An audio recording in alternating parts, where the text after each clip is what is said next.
Could be due. I don't know. This late. Due. Yeah, it could be due. It could be due. Yeah. This time in the morning, it could be due. And that's the sort of thing. It's not because it's not physically raining. I'm just seeing occasional drops off that, they're obviously coming off the edge of the roof. Yeah. So dew is potentially out there. So good morning. Good morning, Mike. Good morning, everybody. Smoky out there. I'm not seeing any. That's the reason I looked out, because Mike said smoky out there. Can't see anything. Doesn't look smoky here. Must be something. Fire over your side of the town, Mike. Maybe. Okay. I don't think the Western fires have blown their smoke this way yet. Hey, we're going to get our own fires up in Northern Ontario. Hope not.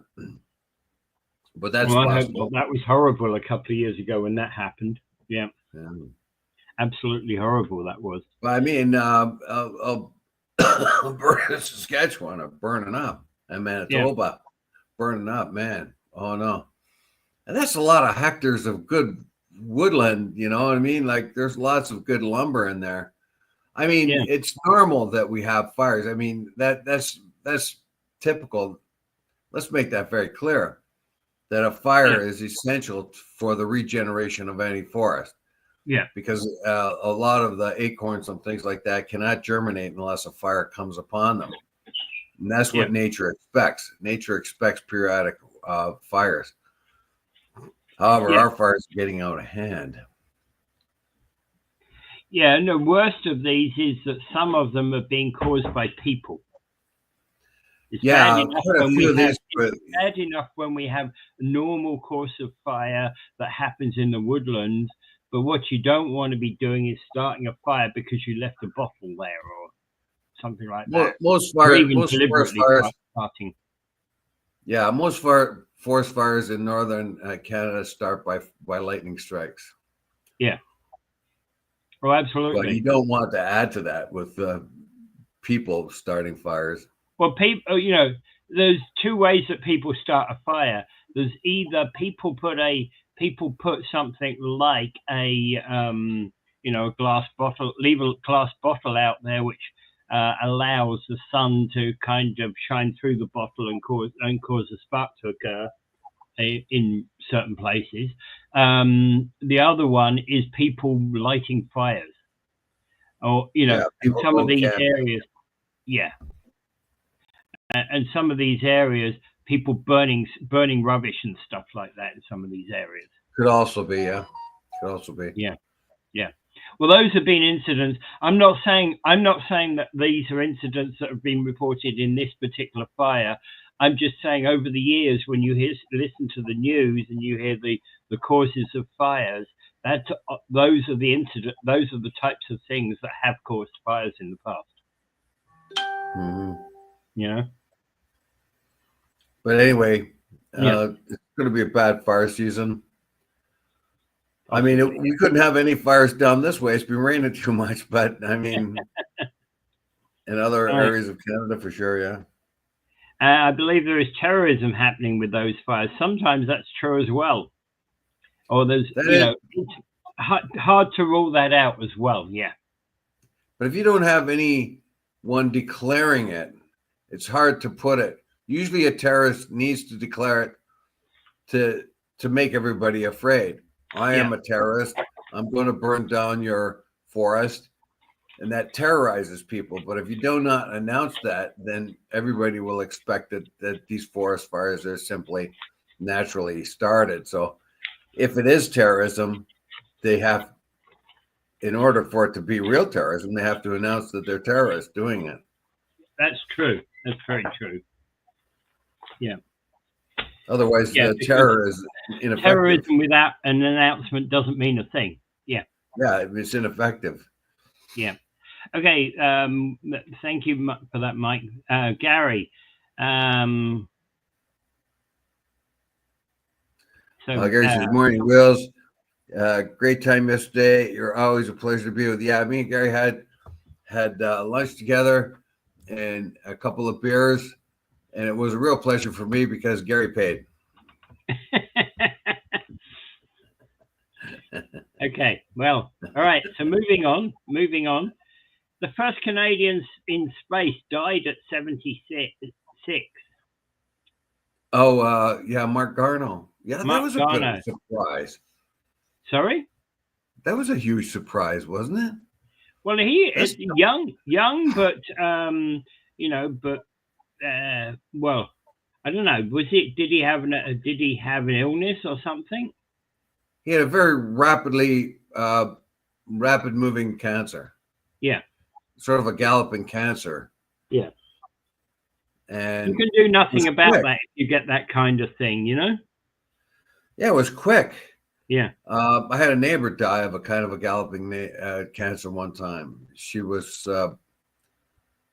actually didn't even believe the pronouncements. They told her she had a type of cancer and that they had to do immediate treatment immediately because it was a type that was really moving fast. But she didn't believe them. She said, "Oh, I'll be back in a month. I'm going down to Peru or Ecuador or something like that." And she never did. And she went down there and then she came back and then they said, "Well, it's too late." "What do you mean it's too late? I've only got a month." "Well, we tried to tell you. This is a super fast moving stuff. We have to go on it right away." And she perished. Yeah. Sadly. Yeah. Okay. Yeah. Well. Okay. So Garneau was born in Quebec City, February 23rd, 1949, and he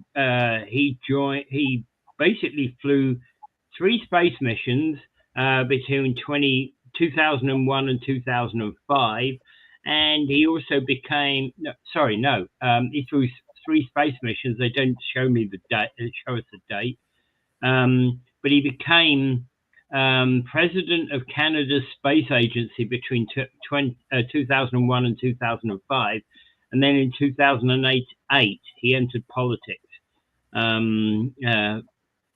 representing the Montreal riding of Westmount Ville Marie until 2015, and then he moved to Notre Dame de Grâce, Westmont.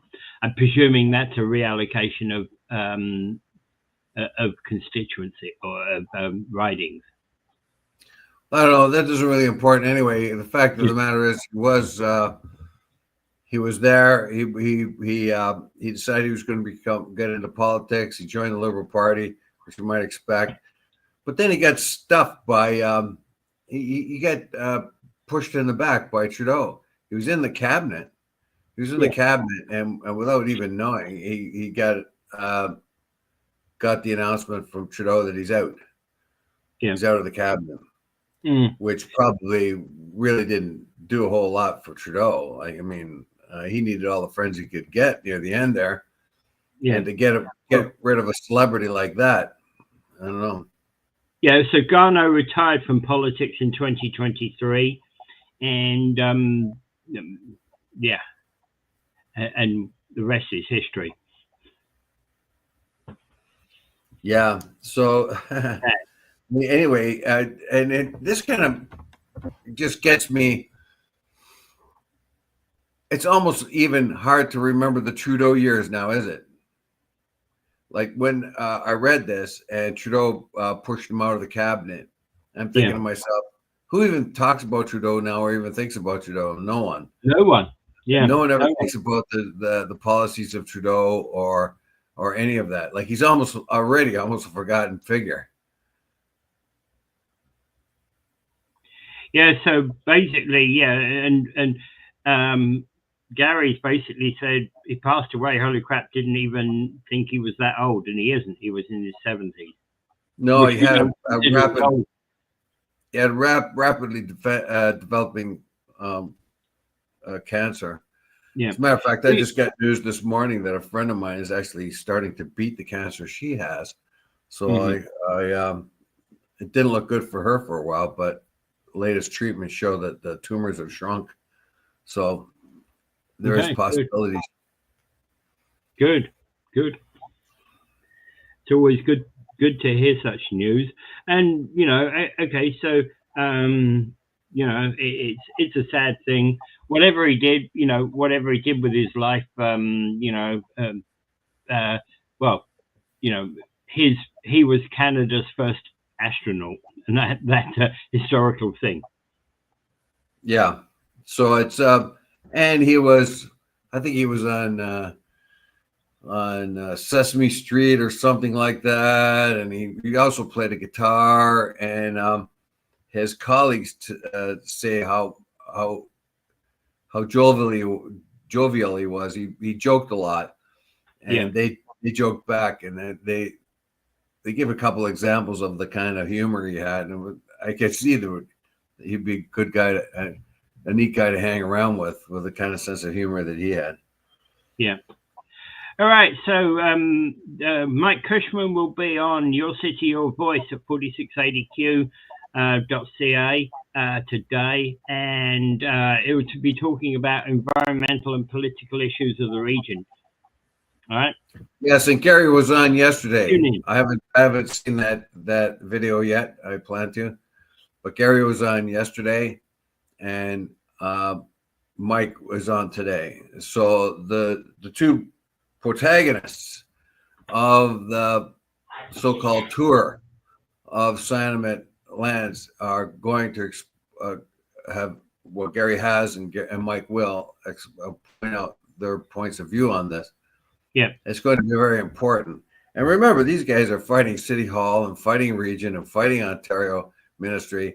There are two guys that are pointing out irregularities, to say the least, in contaminated land. And Gary adds another one, which is not to use that camera. Off to St. Kitts to watch Mike Strange in court. Lock him up if he hit a lady.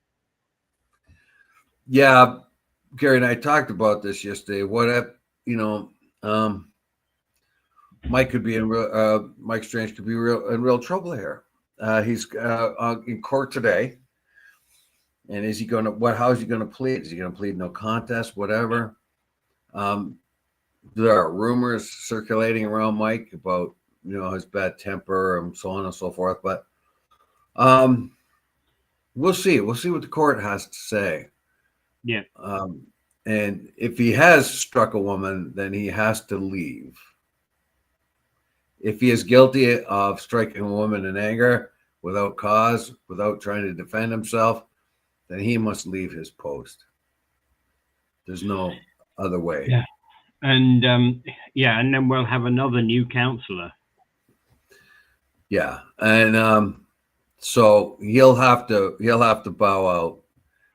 But on the other hand, if he's innocent, he has to make his case and come back. Yeah, but of course. If he's guilty, he must step down. Yeah. I don't think there's any other course for him. Undoubtedly not. But again, let's not jump the gun. In that regard. We're not. We're saying here. We're just saying here right now. If he has the opportunity. And the other thing is that Mike is saying he seems to have a drinking problem. If he does, hope he gets the help he needs. That too. If that is true, then it's time for treatment. Yeah. And if he has a drink, like these are all speculation, of course. We'll see what the court says. Yeah, absolutely. Okay, so moving on. The push for extended OHIP coverage covered prostate cancer tests is renewed. Ontario, Wayne Gates has been advocating for extending this coverage to prostate-specific antigen testing, PSA testing, for early detection of prostate cancer.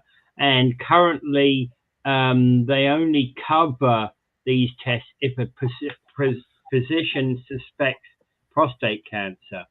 Otherwise, they're not covered by OHIP. Well, I can tell you something that a friend of mine who has an insurance policy, and every once in a while the insurance company sends around a nurse to check his health because that's important to the insurance policy that he has. And he was fine, but they said, well, you know what? You're going to have to get this test, this prostate test. That means you have to pay for it yourself. Because there's something I don't like, the nurse says. these are the number of things I want you to do, and this is one of them. Well, he took the test. Guess what? Unknown to him, he had prostate cancer. He didn't know it. He had no effects yet. Yeah. When they further checked him, he did have it, and so they just removed it and saved his life. And well, that's the whole point. This is a cost-prohibitive test. A lot of people will avoid it. Well, you're going to avoid paying for any kind of test if you feel all right, aren't you? Granted. I'm not going to throw X amount of money for some test when I feel just fine. Well, he did too.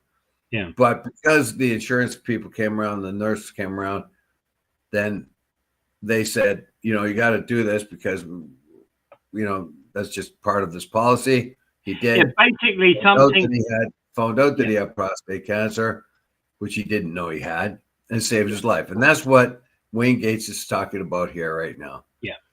Let's make this free and easy for anyone to use.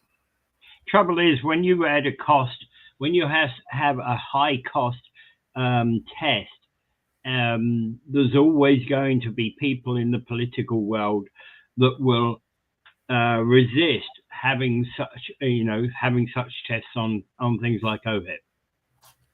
This is actually cost prohibitive, though. Let me make this argument. If you catch prostate cancer before it gets bad, right, then you can deal with it inexpensively. Once the prostate cancer then grows, then it gets into your bladder or gets into your intestines or something like that. Then you have, even if you are to survive it, it takes a lot of money and a lot of intensive treatment. If you nip it in the bud with a prostate test early on, then you reduce the cost of OHIP. So Wayne Gates is right here. Whether or not you like the idea ideologically or not, he is right financially. The province is going to save a lot of money by allowing this test, free of charge, because it will interrupt a lot of cancers that would take enormous amounts of money to treat. And basically what he's saying is that this should be available for all men over 50, because statistically, most likely you're going to get it when you're over 50. Most likely, yeah. And most men are going to have prostate trouble somewhere during their life anyway. And it's more often in men than it is in women. That's the other. What? It's more often an issue for men than it is for women, right? Women don't have prostates, Peter. That's what I mean. Yeah. Well, yeah. Okay. So there you go. Yeah, that's what. Anyway. Yeah, I would say that of all the statements, I'm not a medical person. You know that. Yes, definitely. It is an issue that affects men way more than women. Yeah. Yeah. Well, women don't have prostates. We never, and the issue men don't have cervixes and men don't have breasts. So those are the issues that are actually men do have breasts, and it's possible. It is possible for a man to get breast cancer. Well, yeah, but it's rare. Not possible for a woman to get prostate cancer. Yeah. So the issues among women, the common ones, of course, are breast cancer.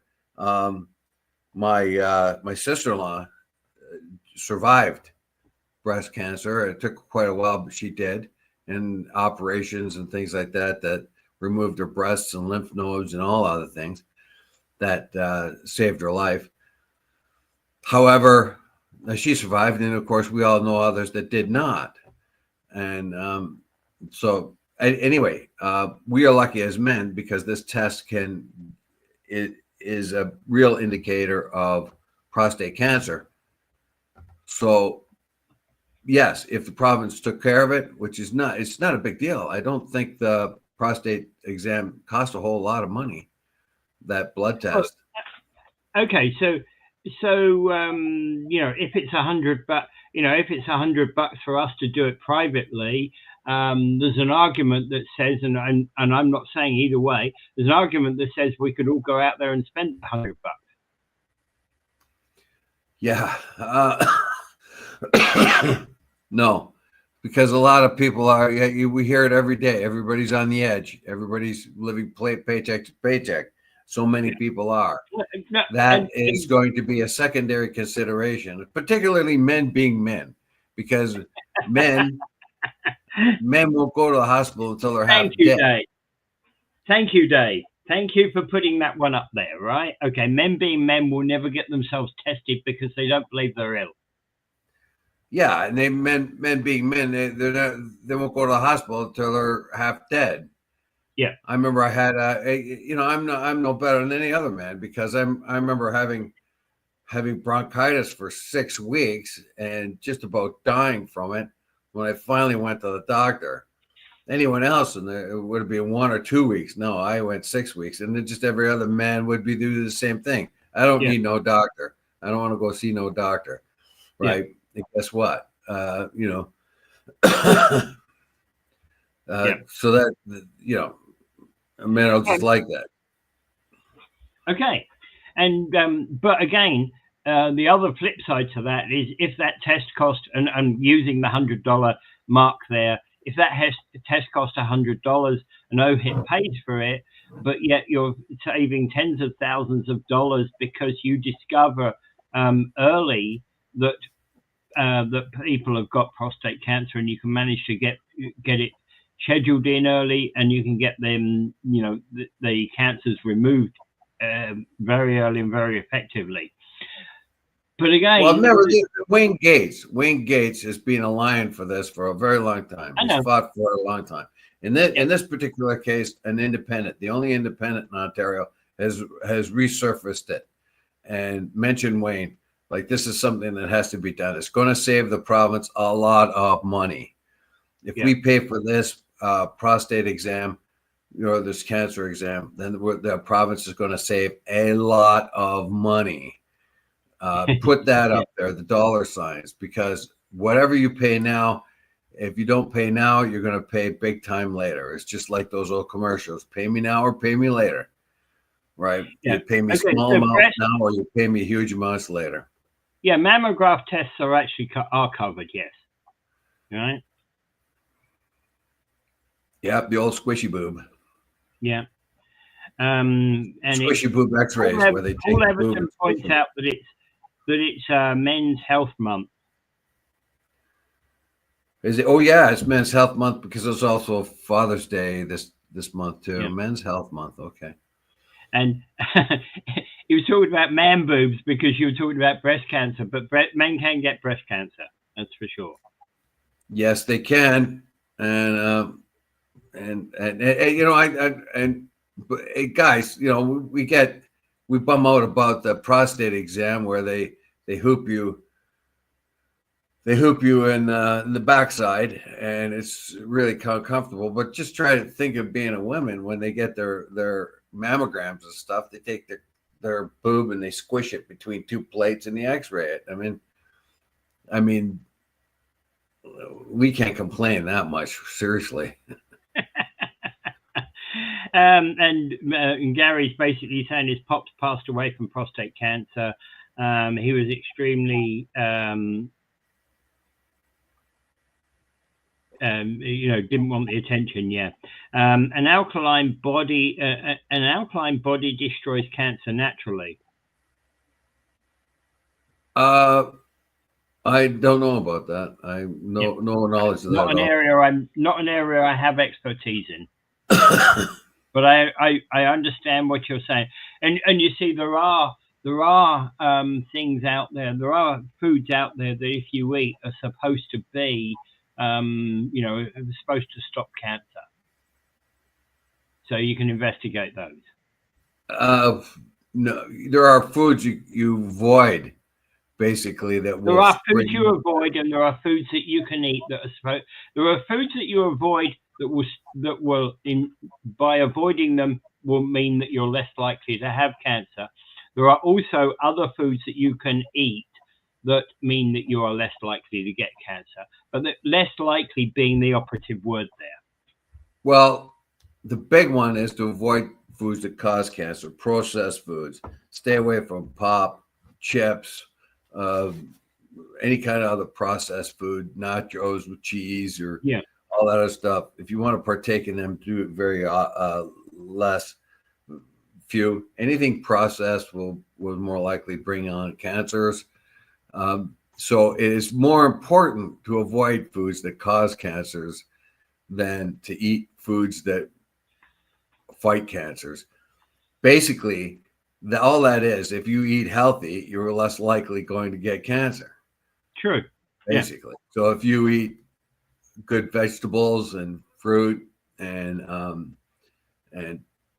dairy products that aren't so, cheeses or whatever, but you have to be very careful what kind of process. You don't want those little orange strips of cheese that you buy, those little individually packaged cheeses that you put on your hamburger or whatever. That's rubbish. That's processed cheese. It's not even real cheese. So if you want to buy cheese, buy real cheese. What Paul is saying is alkaline foods have a high pH level. Thank you, Mike.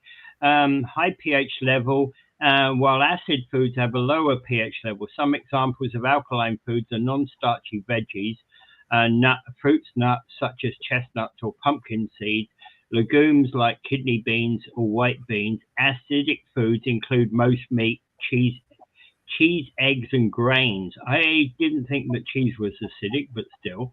Milk, natural fats are considered neutral. Yeah. Okay. You get 50% of your genes from your mum, 50% from your dad, and if your mum says, say, the BRCA1 gene, there's a 50 chance you carry it. So, yeah. Yeah, genetics is a big deal. Sorry, I read that out by Mike, and I didn't put it on there. So there we go. Put it on the screen for people to read. Susceptibility. I know I am a non-acidic person because people call me a nut. No, that has other meanings, Dave. Oh, does it? Right, I have to wonder. Okay, so the next one has this title: Muslim pilgrims embark on Hajj under scorching sun. Well, I would just think this might be of interest to our listeners. The Hajj. Most people don't even know what the Hajj is. Sorry, but I'm gonna say, is this a bad news day? Because Hajj always occurs under a scorching sun. I was there in Saudi Arabia when the Hajj occurred, and it was 50+ degrees. Well, no, not always, because not always. I know because of the Muslim calendar. Because of the Muslim calendar is like the Jewish calendar. It is a lunar calendar, and it really doesn't. It doesn't conform to a real year like the Georgian calendar does. So the Ramadan and the Hajj change times all the time, depending on the Muslim calendar. So it could be in the winter or it could be in the summer, depending on when it is. The Muslim Jewish calendar is it is like lunar based, and it moves faster than the Gregorian calendar that we use, and so the Hajj could be at different times in the year, and so also could Ramadan, and so also. I know. It changes from time of year, but when I was, I think when I was in Saudi Arabia, the Hajj was actually in the middle of the summer. So anyway, So how many people die from Hajj crush injury? Die per Hajj from crush injuries? Actually, that's a very good question, Mike, because in fact it does happen, particularly as they circle round the Kaaba at the end of the Hajj. There's a lot of crushing going on there. because everybody wants to have done the relevant number of circles around Seven. the around the actual Kaaba, and there's a lot of people get crushed in the center at the Kaaba. Well, there's much less. They're much more controlled now than it used to be. Heat is going to be the one that affects people at the Hajj this year. I've talked to people that have gone on the Hajj, and they find it a very spiritual experience. Yeah, they come away from the Hajj feeling spiritually cleansed, and they feel much better about themselves and the world. Malcolm X, when he went to the Hajj, found out that it was not a black versus white world when he went to the Hajj. Yeah. He found all kinds of Muslims going around from all over the world, white, black, purple, blue, green, yellow, all kinds of Muslims. Yeah. Because Islam is the actually religion in the world, and it expands from European nations to African nations to Asian nations to Malaysia, to China. It incorporates a lot of different people of a lot of different races. So when Malcolm X went there, he said, well, this black Islam thing, this black Muslim thing isn't really what is important here. He felt that the religion itself was important, not the fact of the black-white issues that he found in the United States. And he found a lot of people suffering exactly the same issues as the members of the Nation of Islam were suffering. Yeah, so the Hajj for the believers, that they call them, is a very meaningful experience. It's kind of like if we had when a lot of people go to the Holy Land during Christmas time, when they walk the steps that Jesus did, and they walk around when he was about to be crucified and stuff. It's a very similar thing that people get a very, very good feeling about being among other Christians and feeling spiritual conductivity. But the Hajj is enormous. It dwarfs any kind of religious experience anywhere in the world. Is all the Muslims that, if you can, and it's very clear, if you don't have money to go, don't go. Go only if you have money, and only if you have the means, go to the Hajj. It's your duty, but only if you have money. We don't want the poor people here spending their money. We don't. They don't want the poor to spend their money doing this. But they don't want the sick and the old to do it either. It's more important to stay alive and provide for your family than it is to go to the Hajj. But almost every Muslim will go to the Hajj and do this, men and women. Yeah. So it's something we don't really understand, but I thought I'd bring it up here. That it is really an important religious experience for 2 billion people in the world. Yeah. Okay, and while we're talking about that, absolutely, there's a lot. It is a big experience for a lot of people in the world, and I know many people have got. My mother-in-law went on the Hajj, right? So, but she also found that it was actually very anti-women, very sexist. Oh, I mean, she went on the Hajj about 20 years ago. I thought they had a separate place for women. No, they have to go through all the same. They have to go through all the same things.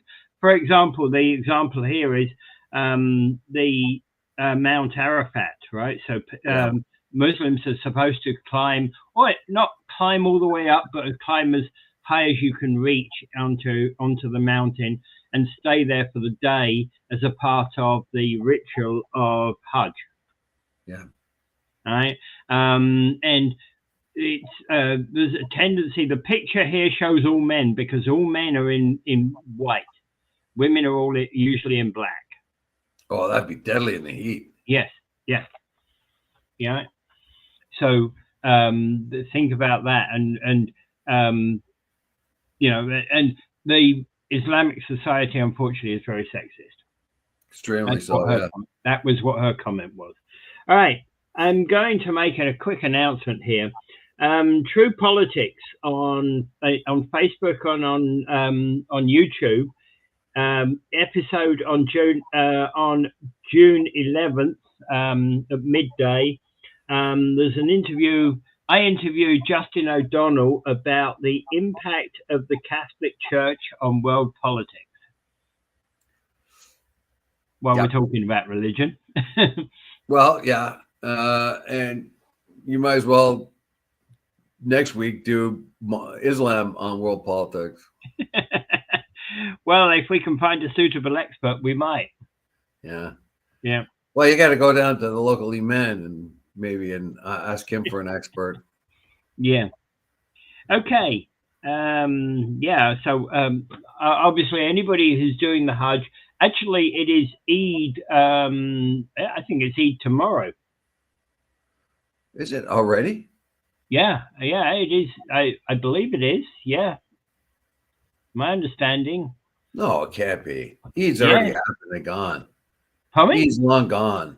No. We're talking about the Hajj. We're not talking about Ramadan. No.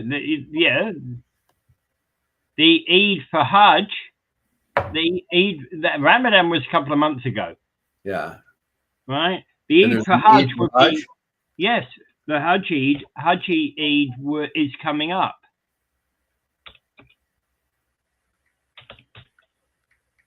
Yeah, Hajj Eid 2025, I think, is this weekend. First day of Hajj is first day of Hajj is May 28th. Well, it says here, Eid al-Adha, also known as the Feast of Sacrifices, is observed on the third day of the Hajj. So you're right; it's pretty close. Which falls on the 10th of Dur Hijjah, which is the 12th final month of the Islamic calendar, but it doesn't tell you which day that is today. The Eid is today. It is Eid today. So Eid Mubarak, everybody. Okay. All right. Yeah, it says here it's going to be on the 6th or the 7th. So there you go. Yeah. So Eid Mubarak, everybody. You know, okay.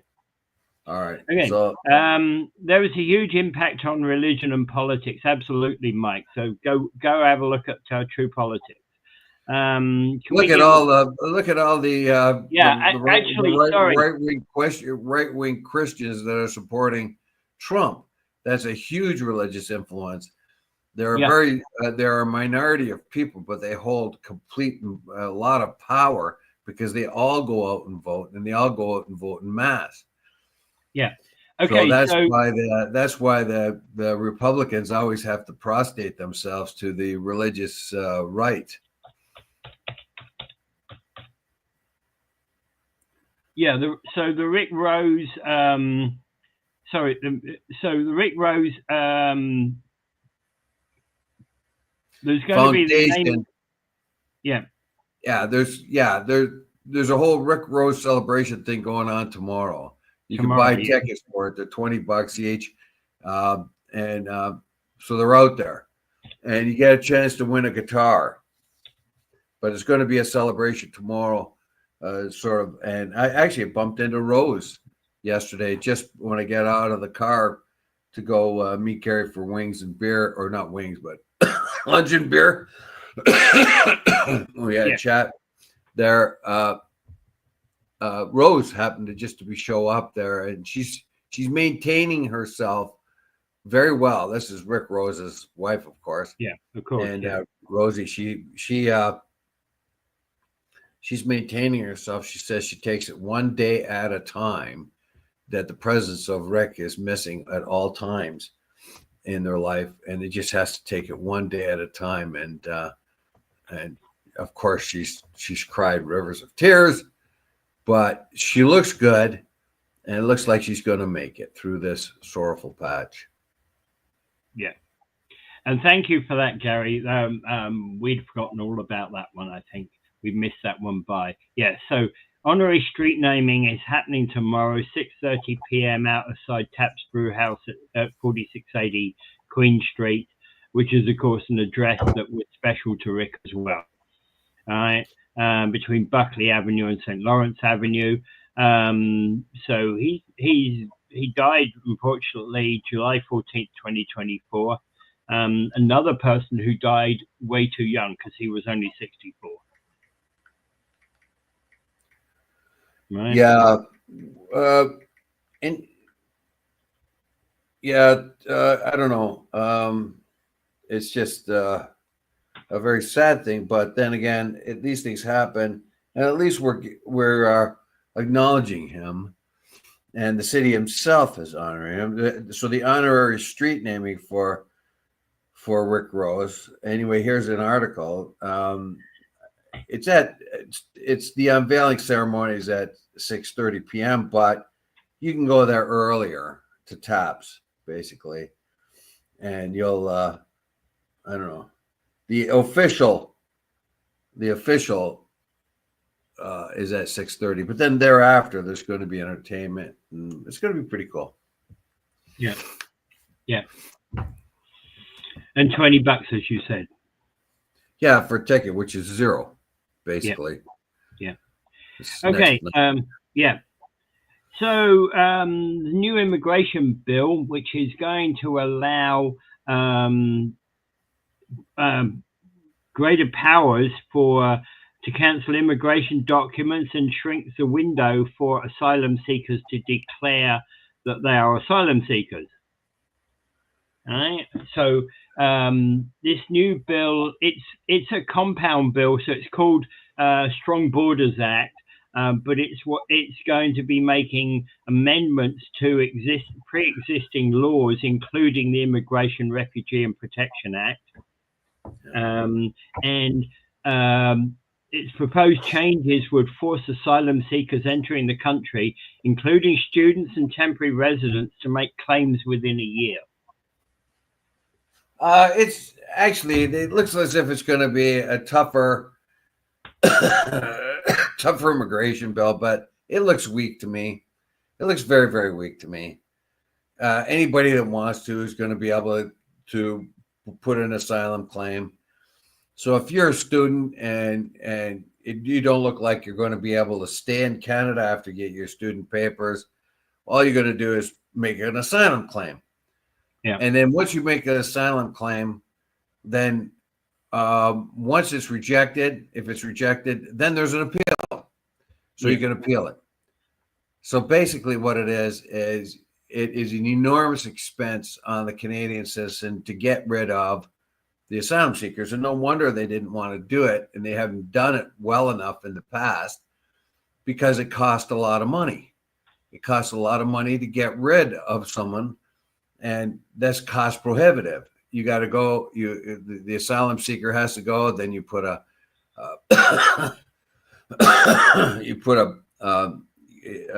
paper out saying they got to leave. They don't leave, and then they go to the Court of Appeals, and the Court of Appeals is jammed up solid with asylum requests. So then you got to take a typical asylum seeker in Niagara Falls.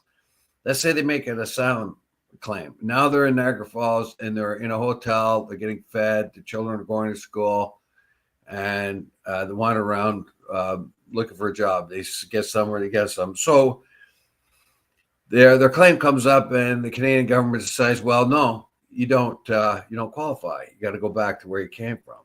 Well, then you appeal, which is your right, and then you appeal, and that appeal is bogged down in the court. So 7 years later, they finally get to you. Meanwhile, your kids are growing up, you've got a job, and all that other stuff, and so the government tries to get rid of you, and then every bleeding heart runs around and says, we shouldn't get rid of so-and-so, and make demonstrations.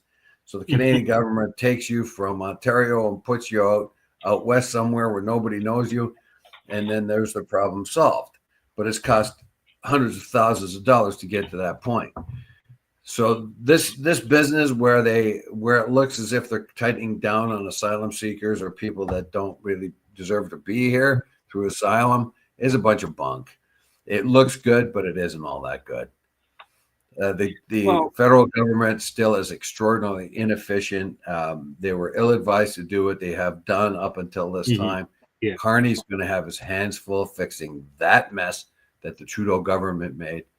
And I don't really see much, like, although we get these articles saying, oh, wow, we're getting tough on asylum seekers and illegal immigrants and all that. They're not. Students that come in here and finish their schooling, if they're not allowed to stay, they stay. They just go into the shadows. And what did Fraser say, the previous guy? He says, well, they're notified that they have to leave, and somebody says, well, what happens if they don't leave? Well, they will. Really? Well, how do you know? Well, it's up to them to leave. Seriously? Be careful. We need a vetting system. Okay, so hang on. This related to, be careful today. The air quality is dangerous, right?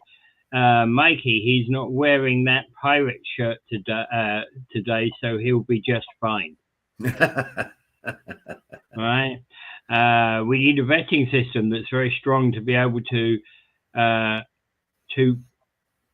be able to trust anything. Yeah. And I think we don't have confidence in our government. We don't have, when we hear things like this, like, okay, we messed up, we let too many people in, and too many people are making it difficult for us to buy houses or treat ourselves with healthcare and all that. We put down our fist and we told them, hey, you better go back. And I'm not reading this one, Dave. Oh, Dave, your cough has gotten worse since you visited Sign property. Well, this cough has been going on for months. So Gary, did you roll him in the slop? You know, in the the cyanamide goop. You know, the poison. I don't know. Goop. I got dicey so bad that I get a flush even when I drink coffee. All right. Yeah. Does anyone here know what the dicey flush is? So we tell them, Gary, what the dicey flush is. Dicey was a kind of a compound that was made in cyanamide, right? And if you got exposed to it, and then later on went home and had a beer, or went to the bar and had a beer, you would simulate having a heart attack. Your heart would beat like crazy. It would going to burst out of your chest. Now this has happened to me, so I know. Like, you're going to die. You sit there. I'm going to die. My heart's going to explode out of my chest, because that's what it feels like is happening. It pounds like crazy, and you think, I can't take this. It's going to and then it dulls down a little bit, and then if you go over to a mirror, which I did after it happened to me, I was like rosy red, like lobster red, and that is called the dicey flush. Okay. Yeah. My sister used to get the flush when she drinks wine. I'm not sure that's the same thing. It was called the cyanamide flush. I went to the NRP station, asked about the venting process for illegal immigrants, and they said not their process. They were not allowed to vet them. I think you mean vetting process. They're not allowed to vet. It's kind of stupid. It's probably even we don't want to hear about it. Like, we don't want you vetting them, and as long as we don't know they're there, we won't vet them either. That's typical government, like the cyanamide. What you don't know won't hurt you. Yeah, unfortunately. Okay. This next one is kind of interesting. So, for many Latinos, the American dream is over. They're seeking asylum in Spain. Yeah, it's now the European dream, not the American dream. So many Latinos are going to be thrown out of the United States because it was the American dream, of course, to come into the United States, to pour over the border. Ill-advised, and sadly, the United States didn't protect the borders well enough. But now they're forced to throw a lot of these people out, and it's very, very sad. So where are they going to go? Yeah. So those ones that are at least a little bit more sophisticated can go to places like Spain if they've got some kind of education or something. But Spain won't take the reason why they're going to Spain is one thing is they can get a tourist visa for 90 days. Yeah. Any Spanish or most European countries will grant a tourist visa for 90 days. So it's part of the Schengen agreement. Well, of course, a lot of them are going into Spain because they already know the language. Yeah. And they hope to integrate themselves there and become the European dream rather than the American dream. The number one try, of course, is the United States because it's wide open and is extremely wealthy. But if you can't get in there, where else are you going to go? And I pointed this out before many times on this show, that this huge amounts of migration of people trying to get into the United States, many people succeed, but many don't. And they end up going to places like Chile and Brazil and Ecuador and Peru and really making problems for those countries too. Because those are the people who have tried to get into the United States, tried to get past the Darien Straits there in Panama. They may have got there. They may have even gotten in the United States and got rejected. But most of the time, it's very, like, it's not the easy thing to get there. Yeah. Only a certain number of people get to the actual American border to try to get through. In the meantime, there's all these people who are trying. And those who can't really go any further, don't have the money to pay off the people smugglers, they end up filtering into places like Peru, sort of more advanced countries and more prosperous countries like Peru and Chile. And what he's basically saying, is, what this person who's talking about this is, you go to America, what you earn in 1 day can earn enough to pay a month's rent in Colombia, right? Yeah, but also everything else would cost more. Where are you going to stay? Like, you can earn that money, but that's is misleading, because you may earn that money in the United States, but you still have to buy your own rent, which is way more than it would be in Colombia. So you have to pay for your rent. So you're going to make the money. That's going to be 5 times what it is for rent in Colombia, but it's going to be about the right amount of money you need for the rent for yourself. Yeah. Now, a lot of these people come up and work. They do send back a lot of money back into the Central America, South America to their families and that, but they usually don't live that well, Yeah. Many of them are working on minimum pay or less jobs inside the United States in order to send back, a day's pay to Colombia. And believe me, when I was down in Florida, the times I was down in Florida, who's doing all the menial work? It's all the Latinos. They're all doing all the menial work. And everybody's looking the other way, because most of them know they don't have any papers. Yeah. So they're the ones that are doing the gardening. They're the ones that are doing all kinds of construction work. Does anybody really care if they've have paperwork? No, because if a guy breaks his leg on a construction site, they just go down to the bus stop and get another guy. They don't even have to report it, anything, nothing.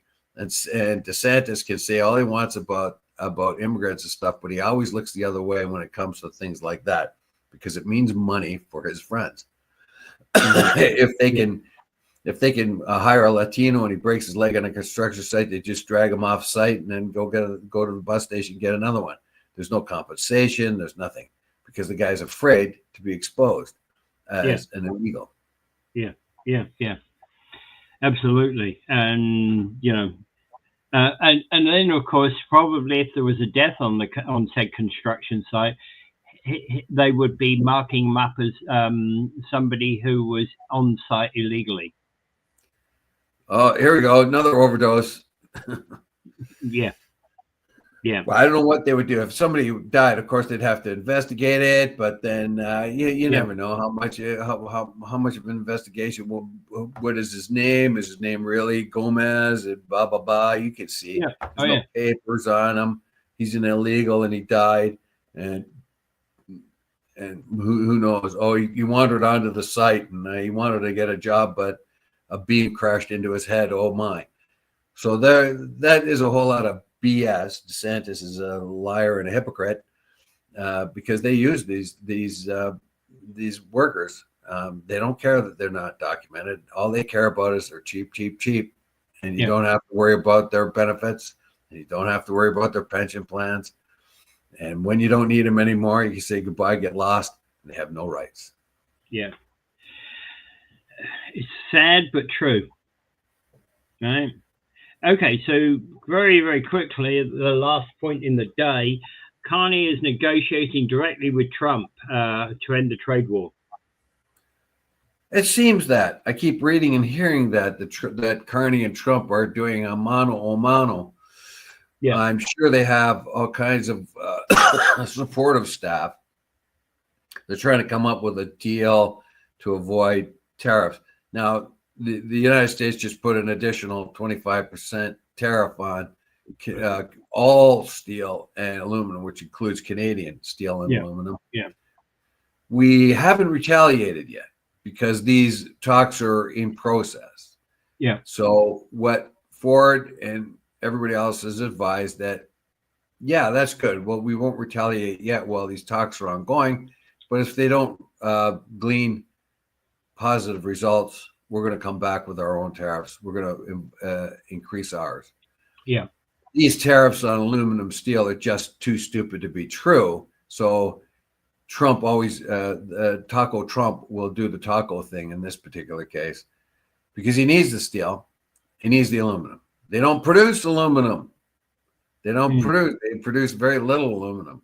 80% of the aluminum. And it's going to take a while to get their plant. Even if they do, it's going to take a while to get their plants up and running. Yeah, it takes about 5 or 6 years. Exactly. You need power. You need huge power sources. So a large amount of Canadian aluminum and Icelandic aluminum and Australian aluminum come into the United States. They all have 50% tariffs on them. So what is the American industry supposed to do? Yeah, and those things that the steel and aluminum that's made from Canadian steel and Canadian aluminum come back into Canada as manufactured goods. So we send our aluminum down to the States and it comes back as siding or windows or something. Oh yeah, right after it's made. So it goes down there, they buy the Canadian aluminum, and then they sell it back to us in other ways. Yep. It's dumb. It's a dumb thing. And, well, we know the taco thing's going to happen. He's going to chicken out. Yeah, exactly. But again, I think there needs to be some form of agreement with Canada. I'm not saying that we should be placing all our eggs in one basket, but there needs to be some agreement with Canada, and that would have been inevitable, whoever was the Prime Minister. This is the wake-up call that was talked about in the late 1980s and early 90s. If we get into an agreement with the United States, we can be easily victimized by them. That was the warning that went out back in the late 80s and early 90s, while this whole free trade thing was happening with the United States. We went ahead with it anyway, but the warning has come true. We are completely vulnerable to the United States if they decide to play games with the trade agreement, which they have in the name of Trump. If they start to play games with it, they're the biggest one. They're the toughest one. They have the biggest market. So even if they lie, cheat, and steal or abrogate the agreement anyway, there's nothing we can do about it. Yeah. We can say it's illegal, and they say, so what? All right. So what we learned a valuable lesson here the lesson that was told to us, sort of predicted. Now we have to be very careful from ever trusting the United States as much as we ever have. Yeah, exactly. And that has to be the one thing that we have to go out and look for additional trading partners. Yeah, and we have to be very careful. We have to always expect that this can happen again. Yeah, absolutely. All right, so I think we can call it quits. Yeah. So without further ado, I bid you do, everyone, pray for peace. That Gaza thing is outrageous. It's it's just gross. It's immoral. The West will never live this down. But in the meantime, if you ever have a chance to talk to your MPs or whatever, ask them to look into that. Yeah. I mean, I'm glad Canada has said something, but European Union is jelly-back yellow, and I can't stand it. Anyway, without further ado, I bid you adieu. Have a great weekend, everybody.